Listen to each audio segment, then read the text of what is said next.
Billionaire Robert Sterling walked into one of his diners undercover expecting to find out why that location kept losing employees at an alarming rate. But instead of finding lazy staff or poor performance, he found a waitress doing everything she could to serve customers with excellence. Moments later, however, he watched the manager fire her on the spot because she'd hidden her sick child in the storage room. The sight of her carrying her daughter into the storm struck him deeply, so the billionaire decided to learn more about her, and when he discovered the reality of her life, he was shocked. Before we go back, let us know where you're watching from. And subscribe, because tomorrow I've got something extra special for you. The morning rain drummed against the windshield of the rental sedan as Robert Sterling sat in the parking lot of Franklin's Diner, watching the early shift filter in through the front door. At 52 years old, he'd learned that the truth of any business lived in its details, the ones that never made it into quarterly reports or executive summaries. He adjusted the rearview mirror and studied his reflection. The expensive haircut had been deliberately mussed. The $500 shirt had been replaced with a faded denim jacket from a thrift store. His Rolex sat locked in the hotel safe, replaced by a $20 digital watch with a cracked band. To anyone looking, he was just another middle-aged man down on his luck, maybe looking for a hot meal and a moment's refuge from the Florida rain. Robert had built Sterling Restaurant Group from a single location 23 years ago into a chain of 23 establishments across 4 states. The business philosophy that had carried him through those years was simple, almost embarrassingly so: treat your lowest-level employee better than your best customer. It was a lesson he'd learned when he was 10 years old, shivering in the back seat of his mother's broken-down station wagon, wondering if they'd ever have a home again. William Cartwright had been the name of the man who'd changed everything that winter night in Atlanta. A restaurant owner who'd found Robert and his mother Dorothy sleeping in their car behind his establishment. Instead of calling the police, William had given Dorothy a job, an apartment above the restaurant, and a chance. He told her something Robert had never forgotten: people don't fail because they're lazy, they fail because nobody's ever given them a real shot. William had been dead for 15 years now, but his words had become the foundation of everything Robert built. The quarterly report on the passenger seat showed Franklin's Diner had lost 17 employees in the past 6 months. 17. In a location that only staffed 22 people total, the numbers told a story of something deeply wrong, and numbers never lied, but they didn't tell you why. For that, you had to show up. Robert grabbed the worn backpack he'd bought specifically for this visit and stepped out into the rain. The water soaked through his jacket immediately. Good, a man in a $3,000 coat would be remembered. A man getting rained on was invisible. The diner's interior was exactly what he'd expected from the financials. Worn linoleum floors that had been mopped 10,000 times but never quite came clean. Vinyl booths with duct tape covering the worst of the tears. The smell of coffee and bacon grease that had seeped into every surface over decades. It was the kind of place where people came because it was cheap and filling, not because they had choices. But it was his place, part of his chain, and that meant it was his responsibility. "Sit anywhere, honey," called out a waitress who looked to be in her 60s, her voice carrying the practiced warmth of someone who'd spent a lifetime in service work. Robert chose a corner booth with clear sight lines to the kitchen, the register, and the main floor. From here he could observe everything. He pulled out a worn paperback from his backpack, the kind of cover that suggested he'd be nursing a single cup of coffee for as long as they'd let him. The morning rush hit like a wave. The door chimed constantly as construction workers, office employees grabbing breakfast to go, and regulars filed in. The noise level rose, punctuated by the clatter of dishes, the hiss of the grill, and the constant chiming of order tickets printing in the kitchen. And that's when he saw her. She moved through the chaos with focused efficiency. Mid-20s, black, with her hair pulled back in a practical ponytail. Her name tag read Keisha, and she was handling 7 tables in her section with the kind of competence that immediately caught his attention. She caught a plate that was sliding off a tray before it could crash. She diffused an angry customer complaining about cold eggs with a calm explanation and a fresh plate before the situation could escalate. She calculated change in her head while taking an order from another table, her mental math faster than the ancient register. Robert watched her handle a difficult situation with an elderly couple who'd ordered the wrong items. Instead of pointing out their mistake, Keisha simply smiled, took back the plates, and returned with exactly what they'd wanted, somehow making them feel like valued guests rather than confused customers. The man left her a tip that was probably more than he could afford. This woman had real management potential, the kind you couldn't teach, but something was off. Robert's instincts, honed over decades of reading people and situations, caught the small tells. The way Keisha's eyes kept darting toward the back storage area. The moment she pulled her phone from her apron pocket for the third time in 10 minutes, her face tight with worry.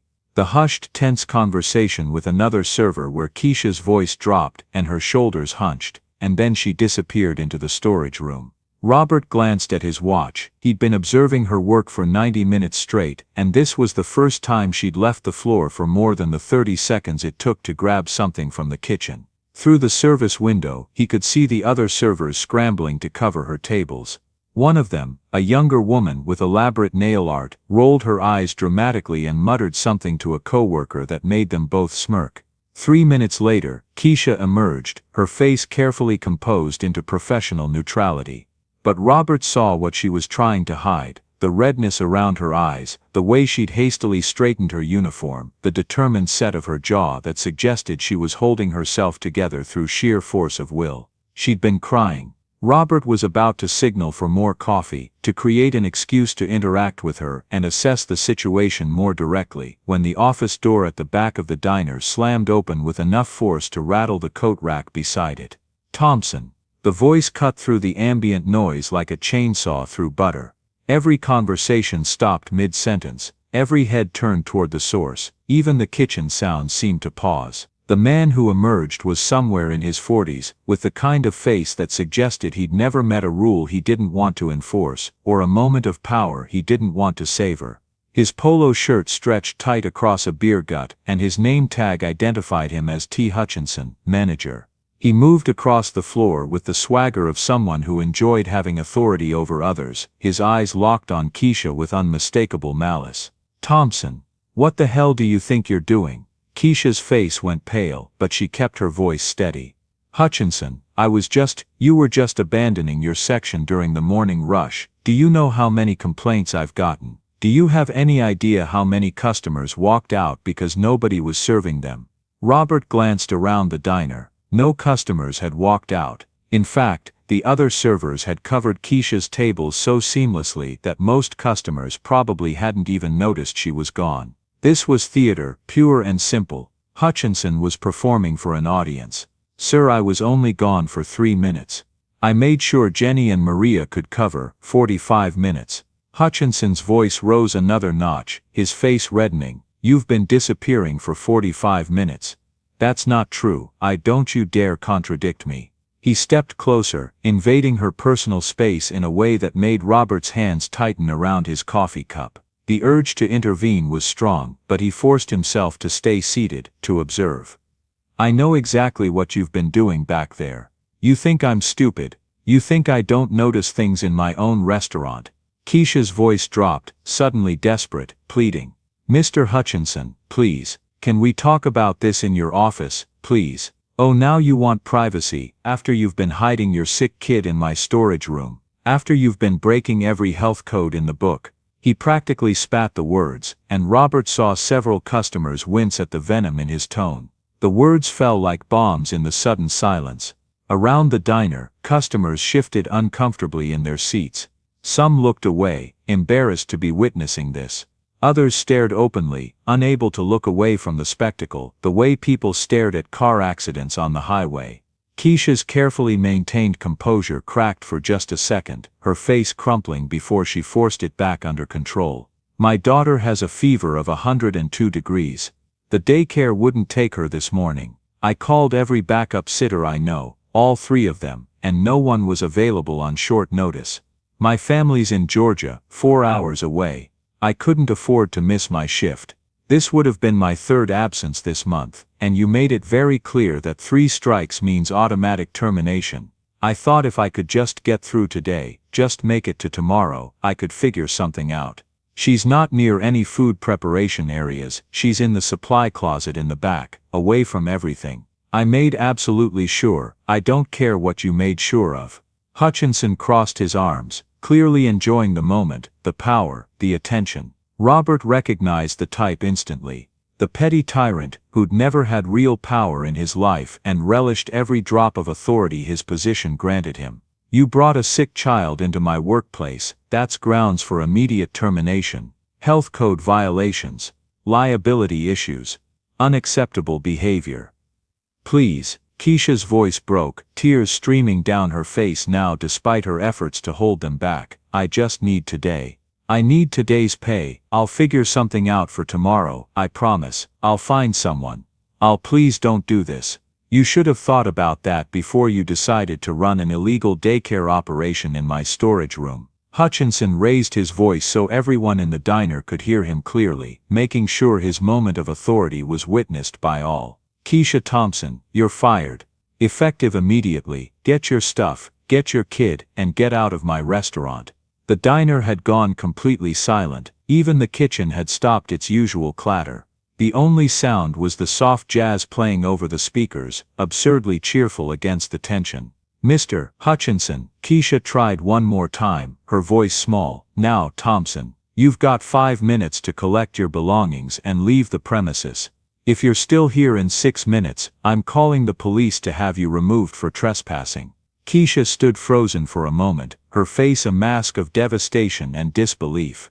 Then, with her head held as high as she could manage despite the tears streaming down her face, she walked toward the storage room with as much dignity as she could gather. Robert watched, his jaw tight, as she emerged less than a minute later carrying a small girl, maybe 4 years old, wrapped in a jacket that was clearly too thin for the weather outside. The child's face was flushed with fever, her small body curled limply against her mother's shoulder, too sick to even be curious about her surroundings.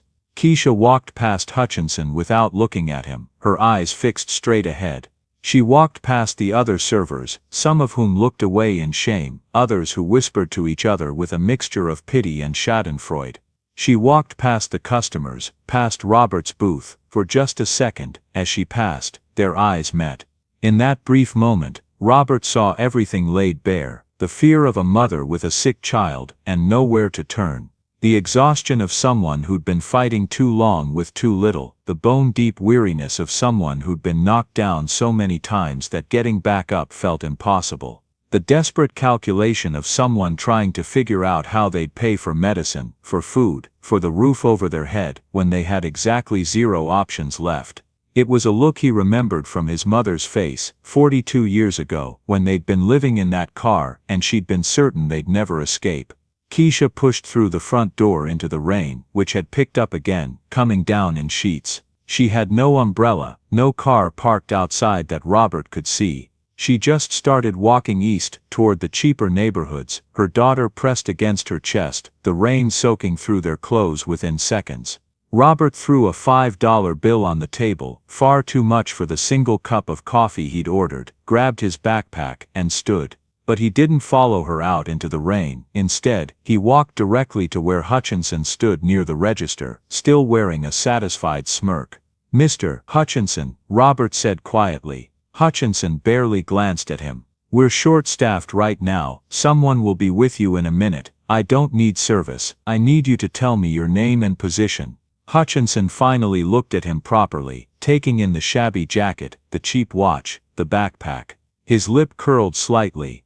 I'm the manager, and if you've got a complaint about what just happened, you can. Todd Hutchinson, manager at Franklin's Diner, employed by Sterling Restaurant Group for 7 years. Robert's voice remained quiet, but something in his tone made Hutchinson's smirk falter. Transferred 5 times in those 7 years. 17 employees have quit or been terminated at this location in the past 6 months alone. Would you say that's an accurate summary? Hutchinson's face had gone pale. Who are you?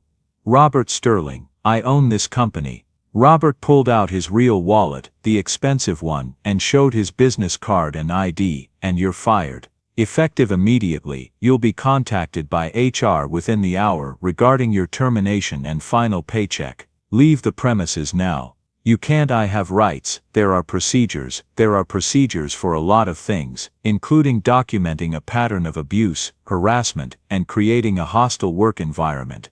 We have those procedures too. I suggest you leave quietly." Robert's voice was like ice. Now, Hutchinson opened his mouth, closed it, then grabbed his jacket from the office and stormed out, slamming the door behind him. Robert turned to the stunned staff. "Who's the assistant manager here?" A woman in her 30s stepped forward cautiously. "That's me, Sarah Smith. Miss Smith, your interim manager as of now. I'll have someone from corporate contact you within the hour. Can you handle the rest of today's shifts?" "Yes, sir. Absolutely." "Good. Everyone else, back to work. I apologize for the disruption." Robert grabbed his backpack and headed for the door, pulling out his phone as he walked. He had calls to make, files to review, a wrong to try to make right, but as he sat in his car watching the rain, he didn't drive away immediately. He thought about that look in Keisha Thompson's eyes. That moment of absolute despair. He thought about his mother and William Cartwright and the thin line between surviving and drowning. And he knew he couldn't just fire Hutchinson and call it justice. That wouldn't help Keisha. That wouldn't solve anything. He needed to do more. Robert started the car and drove back to his hotel, already planning his next moves. Robert sat in his hotel room, laptop open, phone on speaker as Patricia Brown, his executive assistant of 15 years, no relation to Sarah, walked him through what she'd compiled in the past 3 hours. Keisha Thompson, age 26, Patricia's efficient voice came through the speaker. Hired 4 months ago as a server at Franklin's Diner, no disciplinary actions on file until this week, 2 write-ups for tardiness, both dated within the past 5 days. Hutchinson was building a paper trail, Robert said grimly. It would appear so. Her application shows a bachelor's degree in business administration from Florida State University, graduated with honors 5 years ago. That's actually unusual for a server position. Most applicants at that level have high school diplomas or some college. What's her employment history? That's where it gets interesting. After graduation, she worked at Meridian Logistics here in Jacksonville for 2 years as an administrative coordinator. Performance reviews are excellent. Her supervisor wrote shows natural leadership qualities and consistently exceeds expectations. Then there's a gap, 2 years with no employment. Robert pulled up the application on his own laptop. The application asks about employment gaps. What did she write? Family medical emergency, spouse deceased, that's all. Robert closed his eyes briefly. What else? Emergency contact is listed as Denise Thompson's sister with a phone number in Valdosta, Georgia. On her references she listed her supervisor from Meridian Logistics and 2 personal references. I called the Meridian supervisor. She remembered Keisha well, spoke very highly of her, and was surprised she'd left the field. Said Keisha told her she needed to take care of family but didn't elaborate. Nothing else. No recent work history between Meridian and Franklin's. Nothing documented on official applications, but I did some deeper digging through public records and cross-referencing. Patricia's tone suggested she'd gone above and beyond, as usual. I found records of her working at a cleaning service for 3 months about a year ago. That company's since gone out of business. Before that, a retail position at a store that closed. She's been taking whatever work she can find, staying just long enough to get by before moving to the next thing. What about her personal situation, financial status?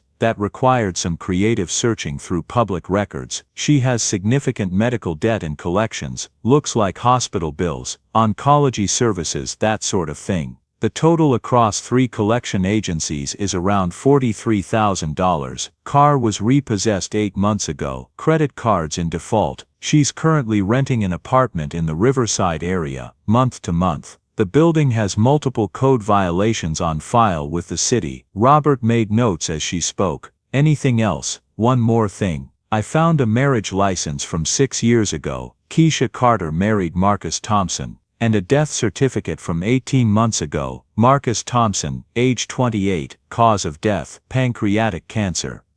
There it was, the story behind the gaps, behind the debt, behind everything. Send me everything you have. And Patricia, I need the full file on Todd Hutchinson. Not just the official HR records. I want to see the complaints that were filed, the incidents that were reported, everything that might have been downplayed or dismissed. I pulled that as soon as you called about the termination. Sending it now. Robert, you should know, it's not pretty. There's a pattern here that someone should have caught years ago. That's what I'm afraid of. Send it all. The files arrived in his email within minutes. Robert spent the next hour reading through them, his anger building with each page. Hutchinson's file showed exactly what Patricia had described, a pattern of behavior that had been documented but never acted upon. Complaints from employees about stolen tips, unfair scheduling, verbal harassment, creating a hostile work environment. Each time, Hutchinson had been transferred to a new location. Each time, the pattern had repeated. Someone in HR had been moving the problem around instead of solving it. That person was going to have a very uncomfortable conversation with Robert in the very near future, but right now he needed to focus on Keisha Thompson. Robert stared at her application photo, a professional headshot that showed an attractive young woman with a warm smile and confident eyes. The person he'd seen today had been a shadow of that, worn down by circumstances, defeated by systems that should have supported her. He thought about calling the emergency contact, the sister in Georgia, but that felt wrong, too invasive. Whatever he learned should come from Keisha herself, if she was willing to talk to him. Instead, he called the number listed on her application. It rang 4 times before being answered. Hello? Her voice was very exhausted. Miss Thompson, this is Robert Sterling. I own Sterling Restaurant Group, which operates Franklin's Diner. I witnessed what happened this morning, and I'd like to speak with you about it. Would you be willing to meet? A long silence. Am I in trouble? Because if this is about some kind of legal thing, you're not in trouble. Quite the opposite. Mr. Hutchinson has been terminated, but I'd like to discuss your situation and see if there's a way I can help make this right. Would you be willing to meet at the diner tomorrow afternoon? Say, 2 o'clock. It'll be quiet between lunch and dinner service. I don't understand. Why would you want to help me? Because what happened to you was wrong. Because I think you deserve better than what you received. And because I'd like to hear your story, if you're willing to share it. Robert kept his voice gentle, non-threatening. No obligations, no strings, just a conversation. If you're not interested, I'll respect that. But I hope you'll give me the chance to talk with you. Another long silence. 2 o'clock tomorrow. 2 o'clock. Okay, I'll be there. After she hung up, Robert sat back in his chair and looked out the hotel window at the rain-soaked Jacksonville skyline. He'd made the first move. Now he needed to figure out what came next. He'd never done anything quite like this before, singling out an individual employee for direct intervention. Usually he worked at the systems level, implementing policies and procedures that were meant to help everyone. This was different, this was personal. But maybe that was the point. Maybe sometimes you had to help one person, directly and specifically, to understand what needed to change in the bigger picture. Robert thought about William Cartwright, who'd helped one woman and her son, who'd changed 2 lives with a simple act of kindness and opportunity. Maybe that was how change actually happened, one person at a time. He opened a new document on his laptop and began making notes about Sterling Restaurant Group's benefits and support systems. What did they have in place for employees in crisis? What gaps existed? What could be improved? As he worked, a plan began to take shape, not just for Keisha Thompson, but for a larger initiative that could help prevent situations like hers from happening in the first place. But first he needed to talk to her, to understand her story, to see if she was willing to take a chance on something different. Tomorrow at 2 o'clock, he'd find out. Keisha arrived at Franklin's Diner at exactly 2 o'clock, carrying Amara on her hip. The little girl looked better today. The fever medication had finally kicked in, and while she was still clingy and tired, at least her eyes were brighter. Robert was already there, waiting in a booth far from the windows. He stood as they approached, and Keisha noted that he looked different than she remembered from yesterday. Less shabby. The jacket was nicer, the watch was expensive, the whole presentation screamed money and authority. She'd been too distraught yesterday to really register who he was. Now seeing him clearly, she felt a flutter of nervousness. Miss Thompson, thank you for coming. Please sit. He gestured to the booth. Can I get you anything? Something to drink, something for your daughter? We're fine. Keisha settled into the booth, keeping Amara close. You said you wanted to talk. I do, but first I want to apologize. What happened to you yesterday was completely unacceptable. Mr. Hutchinson's behavior violated everything my company is supposed to stand for. Robert's voice was sincere, his eyes direct. I also want you to know that he's been terminated. He no longer works for Sterling Restaurant Group. Keisha's eyes widened. You fired him. Because of me. I fired him because of a pattern of misconduct that should have been addressed years ago. What happened to you was simply the final incident in a long history of similar behavior. Robert leaned forward slightly. Miss Thompson, I'd like to understand your situation better. I know some basic facts from your employment file and some public records. I hope you'll forgive that intrusion, but I needed to understand the context. I know about your degree, your previous employment, and about your husband. I'm very sorry for your loss. Keisha stiffened. You investigated me. I reviewed your employment file and looked at publicly available information. Nothing invasive, nothing private, but yes, I wanted to understand who you are before I came to you with a proposal. He paused.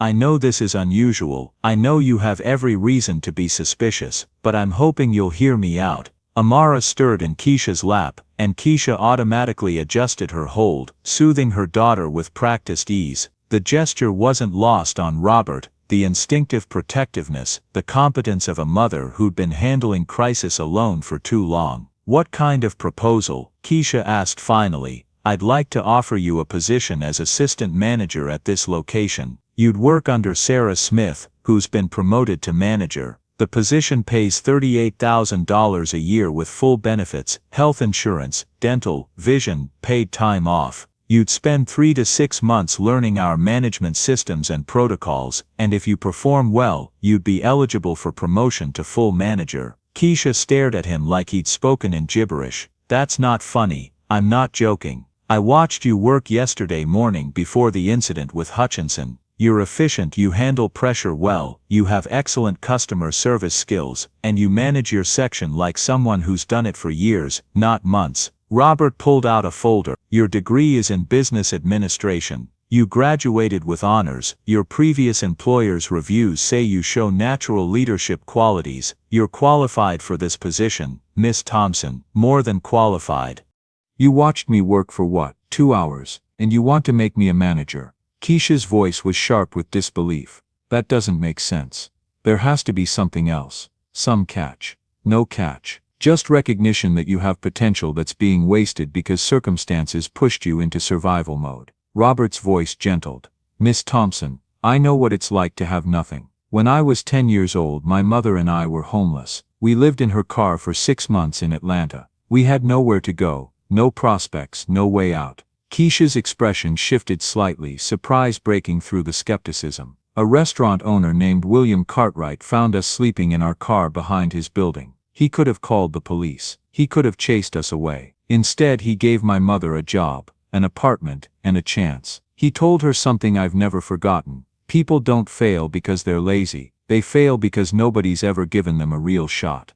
Robert met her eyes directly. I've built my company on that principle, and I've failed at it. I've let managers like Hutchinson create exactly the kind of hostile environment that punishes people for being human, for having emergencies, for needing help. So this is guilt? Keisha asked. You feel bad about what happened? This is recognizing an opportunity to do what I should have been doing all along, identifying good people and investing in them. Robert slid the folder across the table. Inside is information about our Employee Hardship Fund. It's a benefit available to all Sterling employees, though it's not well advertised. Employees can apply for emergency assistance with housing, medical costs, childcare, transportation, the things that create crisis situations like the one you found yourself in yesterday. Keisha opened the folder with trembling hands, scanning the documents.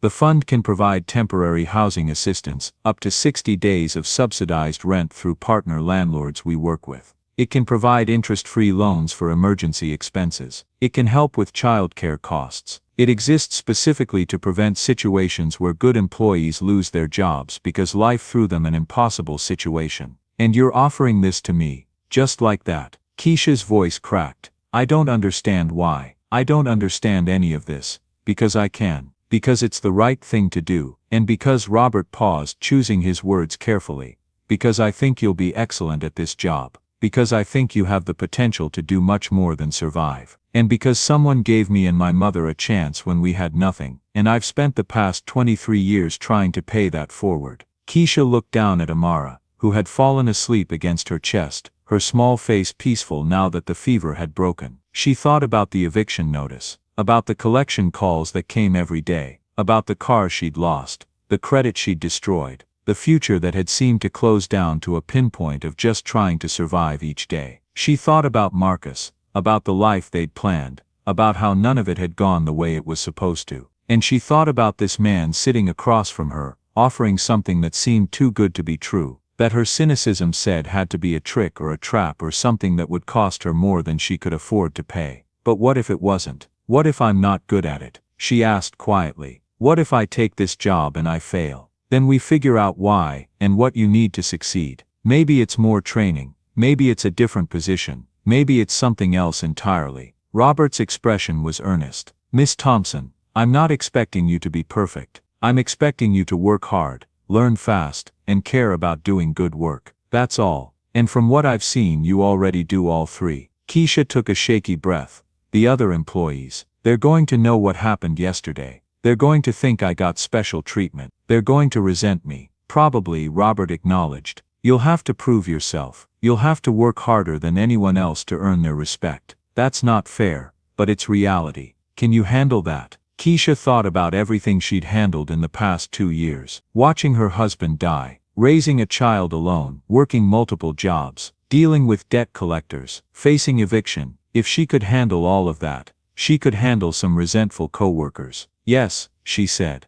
I can handle it. Then do we have a deal? Robert extended his hand across the table. Will you take the assistant manager position? Keisha looked at his hand, at his face, at the folder full of information about programs and support and possibilities. She thought about pride, about accepting help, about what Marcus would want for her and Amara. She reached out and shook his hand. Yes, I'll take it.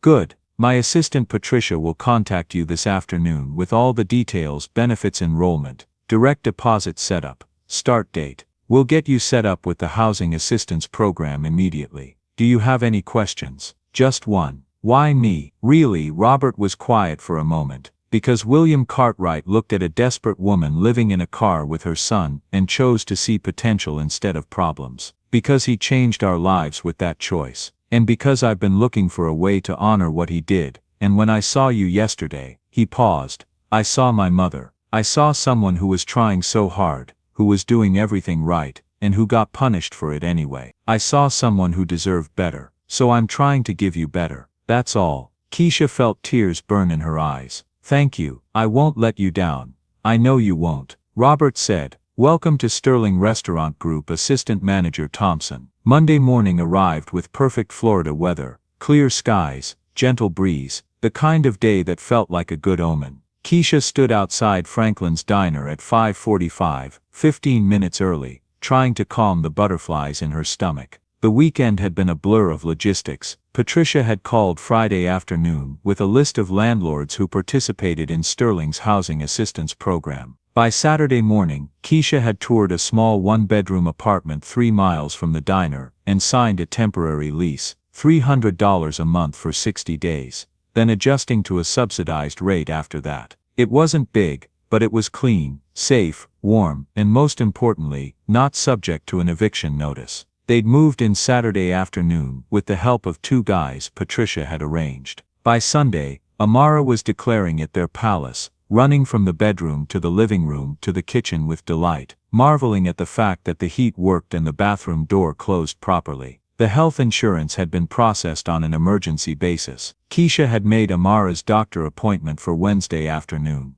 The collection agencies had been contacted by Sterling's legal team about potential settlement negotiations. The interest-free loan to help cover the settled amounts was being processed. It all felt like a dream, like something that couldn't possibly be real and would evaporate if she looked at it too closely. But here she was, wearing her new assistant manager polo with her name embroidered on it, holding the keys to the diner, about to walk into what she knew would be the hardest day of her professional life. She'd been on the other side of this situation. She knew exactly how the other employees would see her. The waitress who'd gotten fired and somehow ended up promoted. The single mother who'd gotten special treatment because the owner felt sorry for her. The person who hadn't earned their position through years of hard work and dedication. She knew because if positions were reversed, she'd probably feel the same way. Keisha took a deep breath, squared her shoulders and unlocked the door. The morning crew was already gathered inside, 12 employees including Sarah Smith, who stood at the front looking professional and carefully neutral. The moment Keisha entered, the low buzz of conversation stopped abruptly. The reactions ranged across the spectrum. Some faces showed surprise, some showed curiosity, some showed skepticism, and some, like Jessica, the server with the elaborate nails, showed open hostility. "Good morning, everyone," Sarah said, her voice cutting through the awkward silence. "For those who don't know, this is Keisha Thompson. She worked here as a server until last week. As of today, she's our new assistant manager. Keisha, would you like to say a few words?" Keisha stepped forward, hyper-aware of every eye on her. She'd practiced this speech in her head all weekend, but now that the moment was here, half of it evaporated from her mind. "I know this is unusual," she started, keeping her voice steady through sheer willpower. "I know some of you have questions about how this happened. I'm not going to stand here and pretend everything's normal, because it's not." A few people shifted their weight. The young guy with the neck tattoos, she remembered his name was Kyle, whispered something to the woman next to him. "Last Tuesday I was fired for bringing my sick daughter to work. Some of you saw it happen. Mr. Sterling was here doing an inspection, and he witnessed what happened. He decided it was wrong, both the firing and whatever led to the situation in the first place. He looked at my background, my work history, and decided I had potential as a manager." "Convenient," Jessica muttered, just loud enough to be heard. Keisha didn't take the bait. "I can't change how I got this position. I can't make it seem more fair, or earned in your eyes. All I can do is prove, through my work, that I deserve to keep it. I'm asking for a fair chance to show you who I am and what I can do. 30 days. If after 30 days you still think I shouldn't be here, I'll understand. Why should we trust you?" Maria spoke up. She'd been at Franklin's for 3 years, had trained Keisha when she'd first started as a server. "You were here 4 months. 4 months, and suddenly you're our boss. What about Sarah? She's been assistant manager for 2 years. What about the rest of us who've been putting in time?" It was a fair question. Keisha had expected it. "You shouldn't trust me." "Not yet. Trust is earned, not given." Keisha looked directly at Maria. "I can't speak to why promotions haven't happened before. That's above my pay grade, and probably part of whatever made Mr. Sterling fire Hutchinson in the first place. What I can tell you is that I'm going to work alongside you, not just give orders from the office. I'm going to learn every position in this diner, until I understand it thoroughly. I'm going to listen to your concerns, and try to address them. And I'm going to try to make this place better for everyone, not just myself." "Easy to say," Kyle called out. "You're right, it is easy to say. That's why I'm not asking you to take my word for it. I'm asking you to watch what I do, and judge me on that. 30 days, that's all." Sarah stepped in smoothly, her timing suggesting she and Keisha had coordinated this, which they had, in a brief phone call Sunday evening. "All right, we've got a restaurant to open in 30 minutes. Let's get to work. Keisha,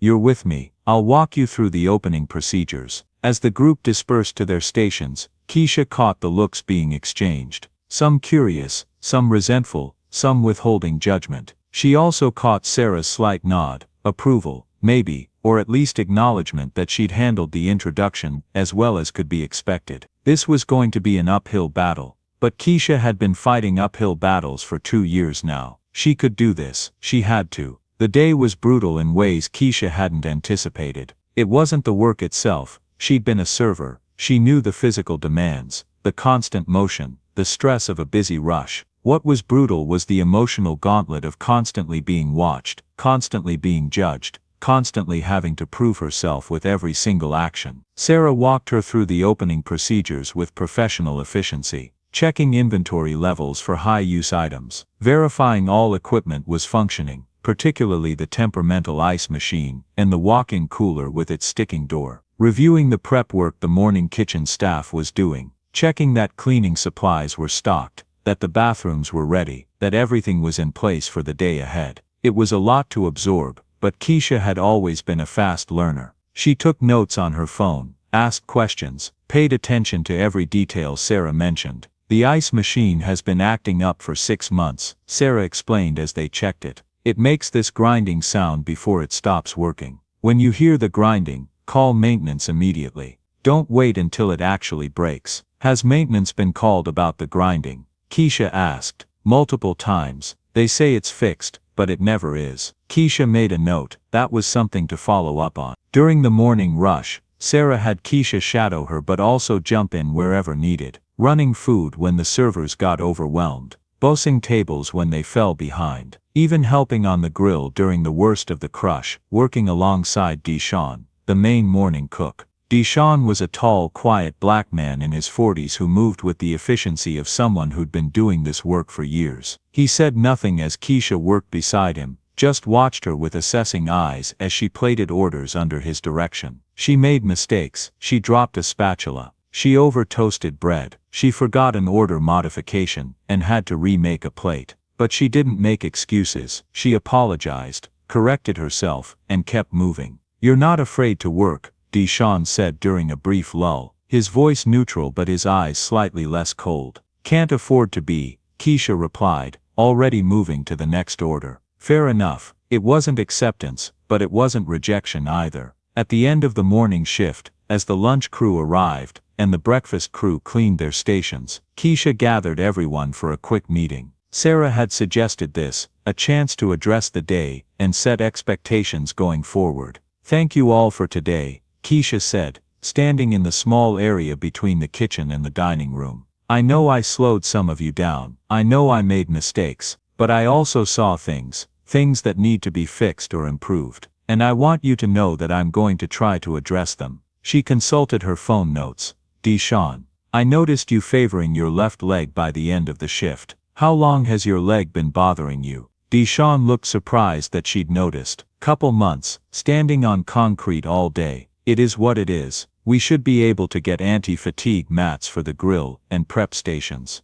They help with exactly this kind of thing. I'm going to submit a request to Mr. Sterling today. He told me I have discretionary budget for safety improvements." Deshaun's expression shifted, something that might have been hope crossing his face. "The walk-in cooler door sticks badly. That's a safety issue. Someone could get trapped. I'm escalating that to facilities as urgent." She looked at Sarah. "Has that been reported before?" "Yes, but it's never been prioritized. It is now. I'll make sure it gets fixed this week." Keisha checked her notes again. "Maria, I saw you're scheduled for 6 consecutive closing shifts. That seems excessive. Are scheduling guidelines being followed?" Maria looked surprised to be called out by name. "Hutchinson always did the schedule however he wanted. We just dealt with it. That's going to change. Nobody should work more than 3 closing shifts in a row. It's exhausting, and it's not safe when you're this tired." She looked around at all of them. "Here's what I'm learning about management. It's not just about making sure the work gets done. It's about making sure the people doing the work have what they need to do it well. That's what I'm going to focus on. If something's making your job harder,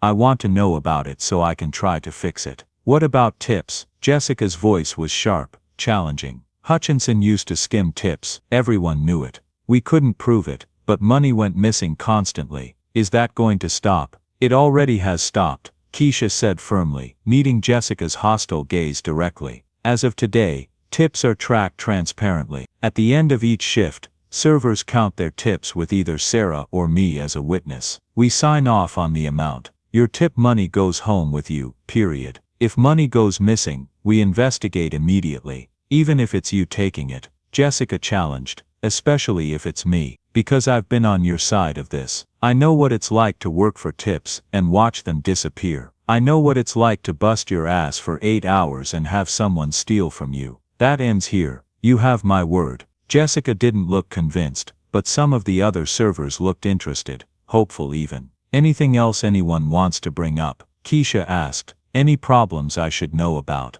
Silence. Nobody was quite ready to trust her yet. "Okay, then thank you again for today. I'll see you all tomorrow." As the group dispersed, Sarah pulled Keisha aside. That was well done. Specific issues, specific commitments. People respond to that. Did I overpromise? Can I actually get those mats? Sterling gave you discretionary budget. Use it. That's what it's there for. Sarah paused. I should tell you, I was angry when I heard about your promotion. I've been here 2 years. I've been doing good work, and some woman who'd been here 4 months got promoted over me because she had a sob story. Keisha winced but nodded. That's fair. But today, watching you work, watching you handle the introduction, watching you pay attention to the staff and their problems, I'm starting to think maybe Sterling saw something I didn't. Maybe he was right to take a chance on you. Does that mean you'll work with me? It means I'll give you a fair shot. Same as you're asking everyone else to do. Prove you deserve to be here, and I'll have your back. Fail and I'll be the first to tell Sterling it's not working. That's all I can ask for, Keisha said, offering her hand. Sarah shook it. Don't let me down. I won't. That night, after Amara was asleep in their new apartment, Keisha sat at the small kitchen table and made lists. Things to follow up on. Things to learn. Names of employees and what she'd observed about each one. Her phone buzzed with a text from an unknown number, but she recognized the name in the signature. How was day 1? Robert Sterling. Keisha stared at it for a moment, then typed back. Exhausting. Terrifying. Harder than I expected. But I think I can do this. The response came within a minute. I never doubted it. Rest well. Tomorrow's another day to prove yourself. Keisha smiled despite her exhaustion, and set down her phone. 1 day down. 29 more in her self-imposed trial period. She'd survived worse. She could survive this. The 30 days passed like a compressed season, each day bringing new challenges and small victories that slowly accumulated into something larger. Keisha approached the job with the same fierce determination that had carried her through Marcus's illness and the desperate months after. She arrived at 5:30 every morning, half an hour before her shift technically started. She stayed late, often until closing, learning the evening procedures and building relationships with the night crew. She worked every position until she understood not just how to do it, but why it was done that way, and what could be improved. The anti-fatigue mats arrived on day 6, delivered by a supplier who seemed surprised that someone had actually processed the order so quickly. Deshaun stood on one during his shift, and by the end of the day, his limp was noticeably reduced. How's the leg? Keisha asked as he cleaned his station. Better. He didn't elaborate, but he met her eyes for the first time with something approaching respect. Thanks. It wasn't much, but it was something. The walk-in cooler door got fixed on day 8, after Keisha called facilities directly and explained that it was a safety issue that could result in someone being trapped inside. The technician who came out admitted that the work order had been sitting in the system for 3 months, marked as low priority. It's high priority now, Keisha told him firmly. Fix it today. He fixed it. The bathroom lock got replaced on day 9, after Keisha submitted it as a safety concern for female employees. The employee meal policy got expanded on day 12, after Keisha discovered that people were working 8-hour shifts without eating because the previous policy was so restrictive. 1 full meal per shift, chosen from a specific menu, Keisha announced at the morning meeting. If you're here for 8 hours, you shouldn't be hungry. That's basic human dignity. Maria actually smiled at that. A small smile, quickly suppressed, but Keisha saw it. The schedule got overhauled on day 15. Keisha spent an entire evening redesigning it to ensure nobody worked more than 3 consecutive closing shifts, that everyone got at least 2 days off per week with at least 1 weekend day, and that the burden of difficult shifts was distributed fairly. You didn't have to do this, Maria said when she saw the new schedule posted. Yes, I did. People can't do their best work if they're exhausted all the time. Fair scheduling is good for everyone. Good for you, good for customers, good for the business. Hutchinson never cared about that. I'm not Hutchinson, Keisha said simply. But not everyone was won over by the changes. 3 weeks in, Jessica cornered Keisha in the storage room during a rare quiet moment. Her face was tight with anger, her voice low and venomous. I know what you're doing. You're playing nice, making these little changes, trying to win everyone over. But I see through it. Keisha set down the inventory clipboard and faced her directly. What exactly do you think you see? That you slept your way into this job? That Sterling felt sorry for the poor widow with the sick kid, and handed you something you didn't earn. That this is all about him looking good, and you're just playing along. The words hit like physical blows, but Keisha kept her expression neutral. Is that what you really believe? It's what I know. We've all had hard times. We've all struggled. We don't all get promoted for it. You're right, Keisha said quietly. You're absolutely right. You've struggled, and you didn't get help. That's wrong. That's exactly the kind of wrong I'm trying to fix here, so that the next person who has an emergency, who faces an impossible situation, doesn't have to choose between their job and their family, so that the next person gets support instead of punishment. How noble of you, Jessica sneered. You get special treatment, and call it fixing the system. I did get special treatment. Sterling saw something in me and decided to take a chance. I can't change that. I can't make it fair retroactively. Keisha held Jessica's gaze steadily. What I can do is try to make this place better for everyone going forward. You don't have to like me. You don't have to trust me, but I'm going to be here doing this job, whether you approve or not. So you can either work with me to improve things, or you can stay angry and resentful. Your choice. My choice? You think I have choices? Jessica's voice rose slightly. I've been here 5 years. 5 years of hard work, perfect attendance, great customer reviews, never promoted, never even considered, but you show up for 4 months and suddenly you're management. I can't speak to what happened before I got here. I don't know why you weren't promoted. Maybe Hutchinson was blocking it. Maybe there were other reasons. But I can tell you that going forward, promotions are going to be based on merit and performance, not favoritism. If you want to move up, show me your leadership skills. Show me you can handle responsibility. Prove you deserve it. Jessica's eyes flashed. I've been proving it for 5 years, then keep proving it now, under new management. Or don't. But either way, I'm not going to apologize for taking an opportunity when it was offered to me. Jessica stared at her for a long moment, then stalked out of the storage room without another word. Keisha leaned against the metal shelving and took a shaky breath. That had been harder than she'd expected. She knew Jessica wasn't wrong. The situation wasn't fair. But life wasn't fair. Keisha had learned that lesson in the hardest way possible. All she could do was try to make things better going forward. That evening she sat in Sarah's office, the manager's office now, though it still felt strange to call it that, and recounted the confrontation. Jessica's been bitter for a while, Sarah said. She's good at her job, but she's not management material. She doesn't handle stress well, she plays favorites with customers, and she can't delegate. Hutchinson used to talk about promoting her just to shut her up, but he never did because he knew she'd be a disaster. Should I document the confrontation? I already did.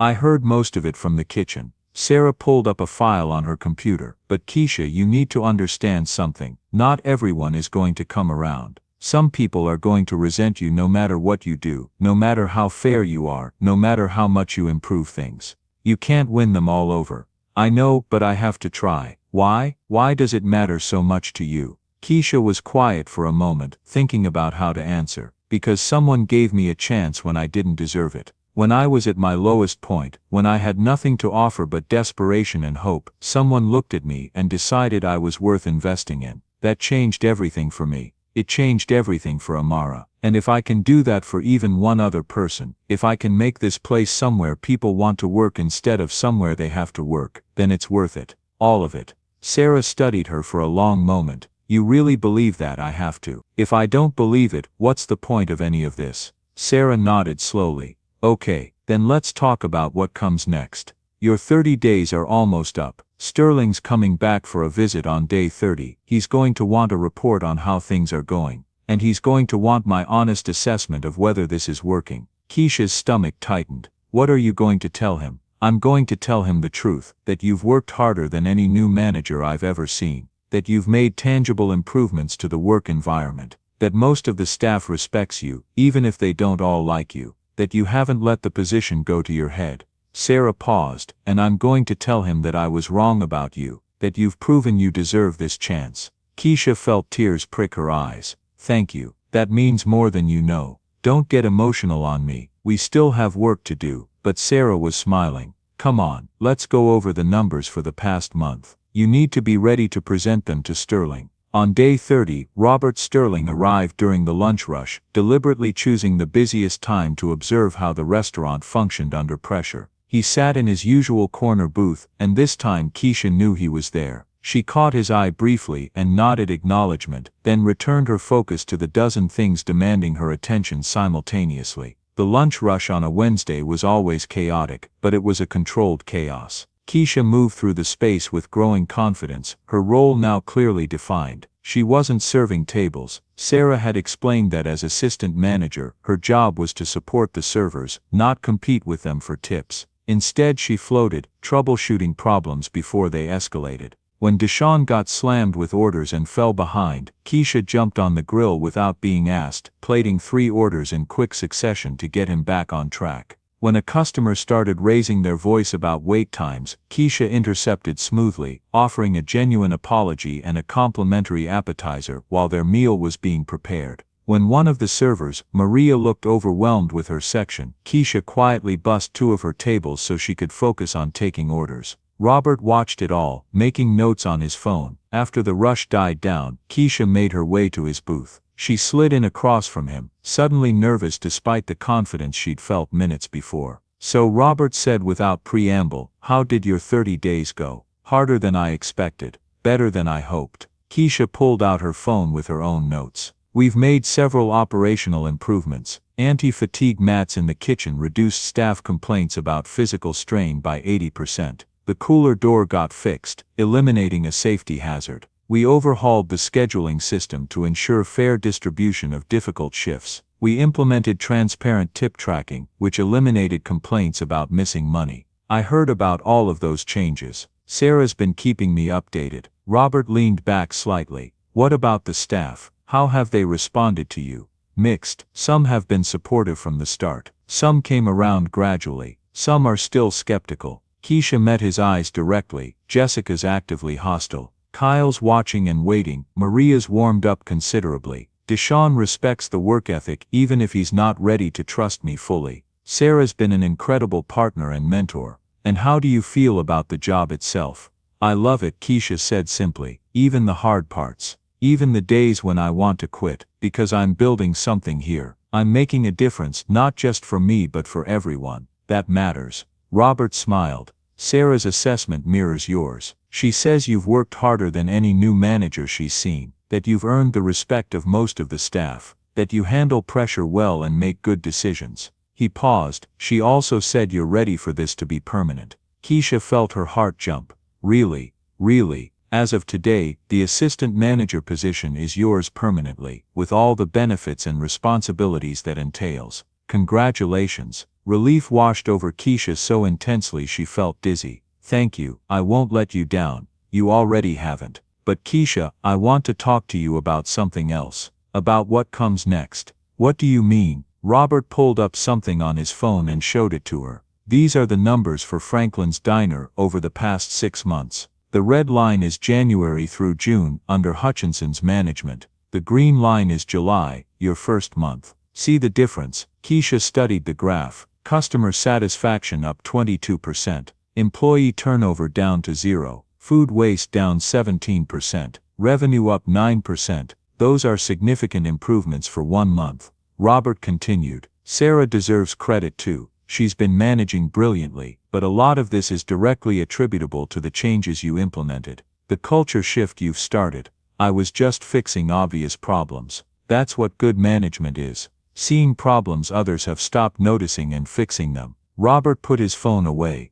"I want you to keep doing what you're doing. Learn everything you can from Sarah. Take on more responsibility gradually. And start thinking about what comes after assistant manager." "Like what?" "Like full manager. Like overseeing multiple locations. Like training other managers in this approach." Robert's eyes were serious. "Keisha, you've proved you can turn a struggling location around. Imagine what you could do with more resources, more authority, more scope. I've only been doing this for a month, and you've accomplished more in that month than some managers do in years. I'm not saying tomorrow, I'm saying start preparing yourself for bigger challenges, because they're coming." After Robert left, Keisha sat in Sarah's office and tried to process what had just happened. Permanent position, recognition, talk of future advancement. 6 weeks ago she'd been fired and certain her life was over. Now she was building a career, building a future, not just surviving but actually thriving. Her phone rang.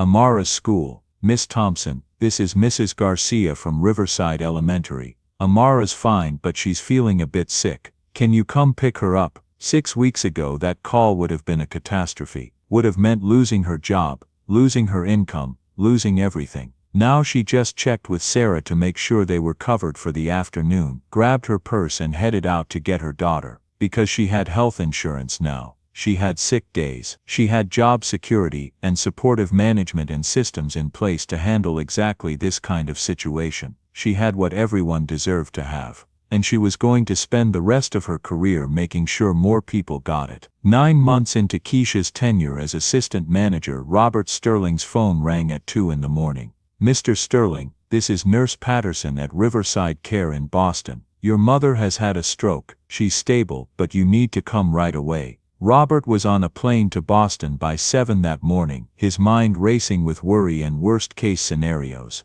Dorothy Sterling was 83 years old. She'd been living in the care facility near her sister for 2 years, and Robert visited monthly. Just last month she'd beaten him soundly at chess and teased him about getting old and slow. The stroke had come without warning, as they so often did. When Robert arrived at the hospital, Dorothy was sleeping, her face slack on the right side, an IV in her arm, monitors beeping softly. The right side of her body was paralyzed. Her speech was affected. The doctors were cautiously optimistic about recovery but stressed it would be a long process. Robert pulled up a chair beside her bed and took her good hand. I'm here, Mom. I'm not going anywhere. Dorothy's eyes fluttered open. Her left eye focused on him with fierce determination, even if the right one remained slightly unfocused. She tried to speak, the words coming out thick and slurred. You, go work. I'm not leaving you. Bring work here. Her good hand squeezed his weakly. Don't stop. Robert knew better than to argue with his mother, even when she'd just had a stroke. He called Patricia and arranged to work remotely from Boston indefinitely. The routine became brutal quickly. Mornings at the hotel, managing the business via video calls and email. Afternoons at the hospital, watching his mother go through physical therapy that left her frustrated and exhausted. Evenings at the rehabilitation facility where she'd been transferred after 5 days, sitting with her while she struggled through speech therapy. People don't fail, because Dorothy would labor over the words, her face contorting with effort. People don't fail because they're lazy. Robert would finish gently. They fail because nobody's ever given them a real shot. William's words, I know, Mom. I've never forgotten them. 2 weeks into his stay in Boston, Robert called Keisha to check on Franklin's diner. It was late past 10, but he knew she often stayed at the restaurant until closing. Things are good here, she assured him, her voice warm even through the phone connection. Sarah and I have everything under control. How's your mother? Improving but slowly. The therapists are optimistic, but watching her struggle, his voice cracked slightly. It's hard. There was a moment of silence on the other end. When Keisha spoke again, her voice was soft with understanding. When Marcus was going through treatment, the hardest part wasn't the big moments. It wasn't the diagnosis or the surgeries or even the final weeks. It was the everyday struggle. Watching someone you love fight so hard just to do basic things that used to be simple. Feeling helpless because you can't fight it for them. Yes, Robert said quietly.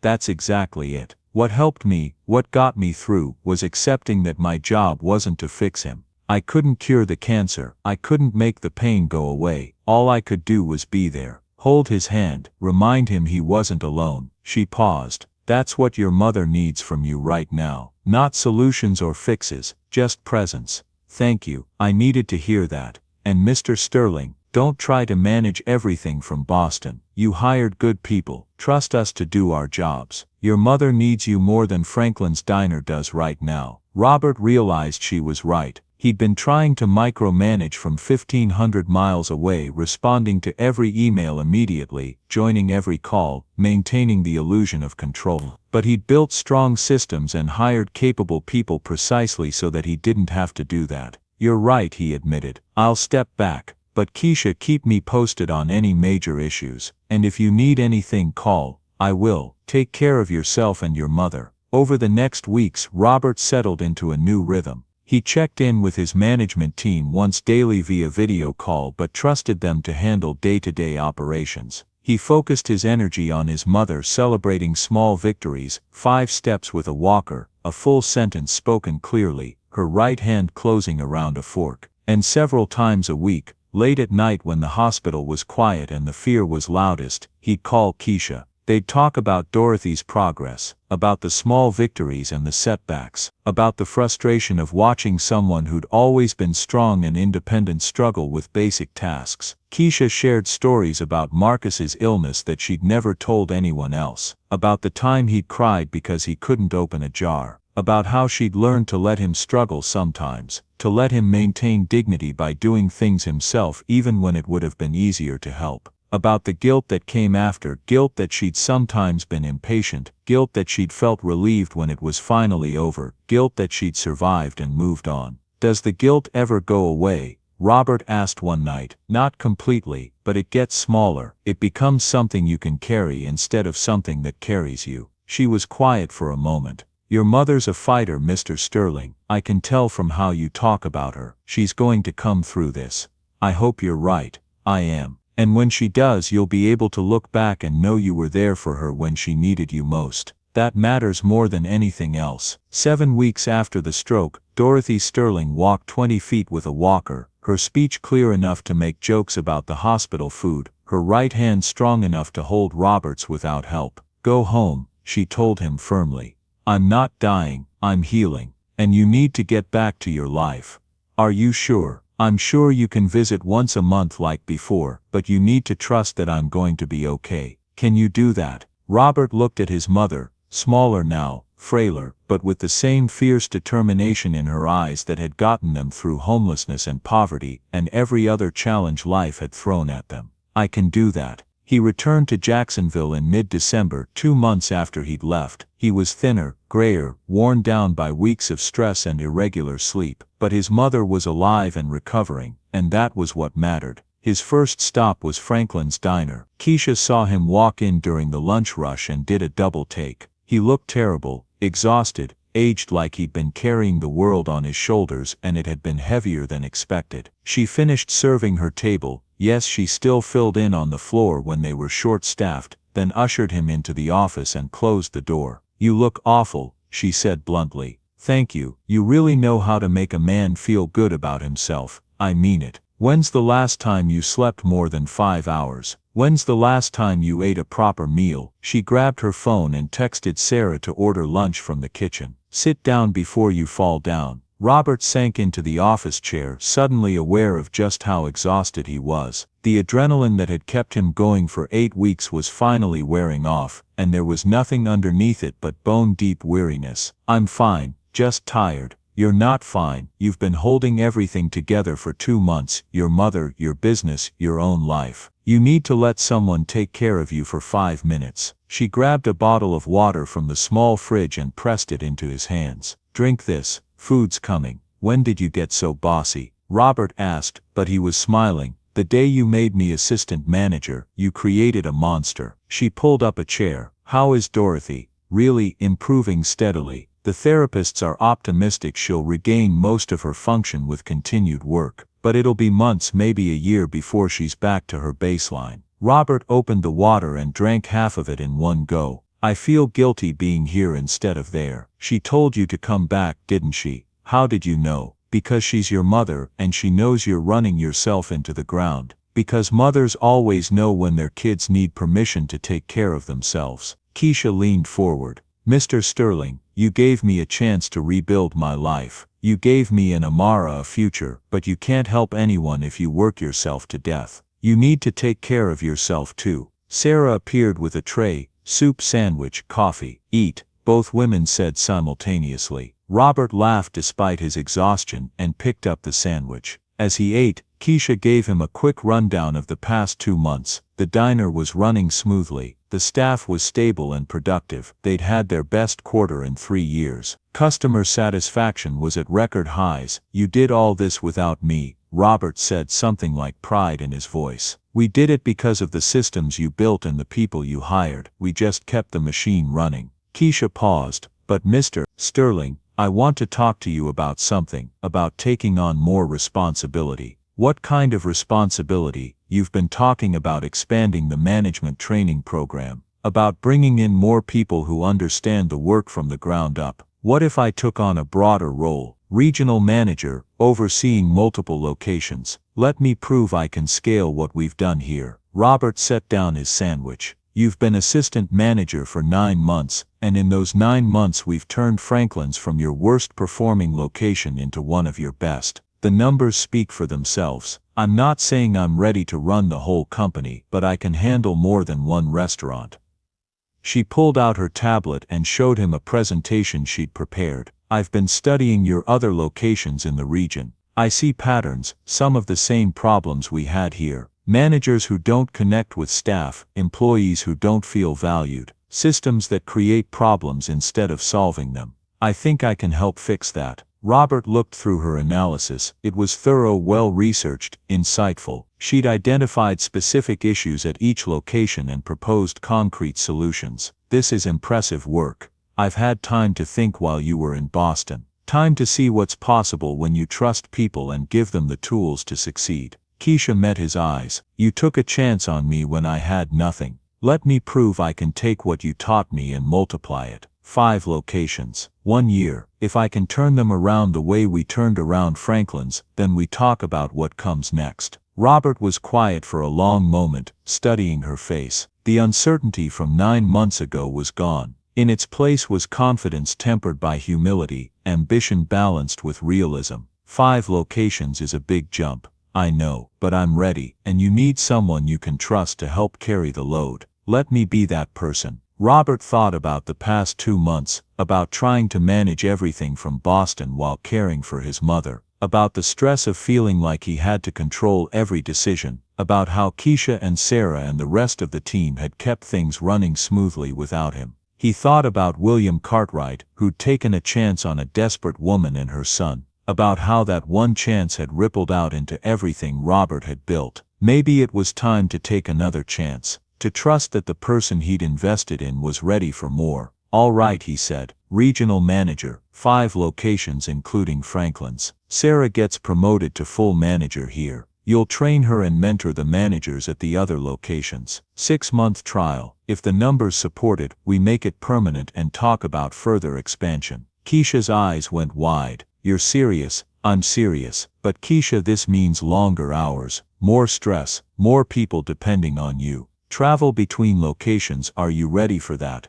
What about Amara? She asked the question she'd been dreading. How do I manage the additional responsibilities and still be a good mother? The Child Care Assistance Program covers after-school care and occasional overnight care for situations like this. You'll need to use it, and you'll need to be honest with yourself about boundaries when you can push and when you need to prioritize being home. Robert's expression was understanding. I'm not asking you to choose between career and family. I'm asking you to build a life where you can have both. It won't be easy, but I think you can do it. Keisha thought about Amara, who was thriving now, who had friends at school and a stable home and a mother who wasn't constantly stressed about money, who was growing up watching her mother build something meaningful. I can do it, she said firmly. I'm ready. Then congratulations, Regional Manager Thompson. Try not to let it change you. Not a chance, Keisha promised. But even as she said it, she knew she was already changing. Not in bad ways. She wasn't becoming arrogant or power-hungry or distant from the work, but she was growing, expanding, becoming more than she'd ever imagined she could be, and it was terrifying and exhilarating in equal measure. That evening, after Robert had left and Keisha had finished her shift, she drove to her apartment and picked up Amara from the after-school program. Mama. Amara ran to her with a drawing. Look what I made. It was a picture of the two of them, holding hands with a big building labeled Mama's Work in childish letters. It's beautiful, baby. Is that Franklin's Diner? Uh-huh. Mrs. Garcia said we should draw pictures of where our parents work. Kyle's dad is a firefighter, and Sarah's mom is a teacher, and my mama is a manager. Pride shone in Amara's voice. Keisha felt tears prick her eyes. This was why it all mattered. Not just the salary or the title or the career trajectory, but the example she was setting, the future she was building, the life she was creating where Amara would grow up knowing that hard work and determination and refusing to give up could lead somewhere good. That's right, baby, Mama's a manager. And you know what, she just got promoted again. Really? Are you going to be the boss of everything? Keisha laughed. Not everything, but more things than before. That's good. You're a really good boss. You help people. How do you know that? Because you help me, and if you help me you probably help other people too. Out of the mouths of babes, Keisha thought. Sometimes children understood things better than adults did. I try, sweetheart. I really try. That night after Amara was asleep, Keisha called her sister in Georgia for the first time in months. Regional manager. Denise's voice was thick with emotion. Keisha, that's amazing. I'm so proud of you. I still can't quite believe it's real. 6 months ago I was getting fired. Now I'm managing multiple restaurants. Marcus would be so proud of you. You know that, right? Keisha felt the familiar ache at her husband's name, but it was gentler now, less sharp. I think about that a lot. About what he'd say. About whether he'd be proud or worried or both. He'd be proud. He always knew you were capable of more. He used to say you could run the whole company if someone gave you the chance. He said that. All the time. He saw something in you that you didn't see in yourself. Denise paused. I'm glad someone else finally saw it too. After they hung up, Keisha sat in the quiet of her apartment, no longer a temporary place but a real home, and thought about the journey that had brought her here. From the car repossession to the eviction notice, to being fired in front of a restaurant full of people. From desperation to hope to actually building something meaningful. It hadn't been smooth. It hadn't been easy. There had been days when she'd wanted to quit, when the skepticism and resentment from others had felt like too much to bear. But she'd kept going. She'd kept proving herself. She'd kept working harder than anyone else, kept caring more than seemed reasonable, kept believing that she could turn one chance into something bigger, and it had worked. Not because of luck or special treatment or anything other than relentless effort and refusing to accept that her story had to end the way it had seemed destined to end. Keisha pulled out her laptop and began making notes. 5 locations, different challenges at each one, different managers, different staff dynamics, different problems to solve. It was going to be hard, maybe the hardest thing she'd done yet, but she'd faced worse, she'd survived worse. And this time she wasn't just surviving, she was thriving, and she was going to make sure as many other people as possible got the chance to thrive too. That was the real work, not just climbing the ladder herself, but reaching down and pulling others up behind her. That was what William Cartwright had done for Robert and Dorothy all those years ago. That was what Robert had done for her, and that was what she was going to spend the rest of her career doing for everyone she could reach. One person at a time, one chance at a time, one life changed at a time. It was a ripple effect, and Keisha was determined to make hers count. Join us to share meaningful stories by hitting the like and subscribe buttons. Don't forget to turn on the notification bell to start your day with profound lessons and heartfelt empathy.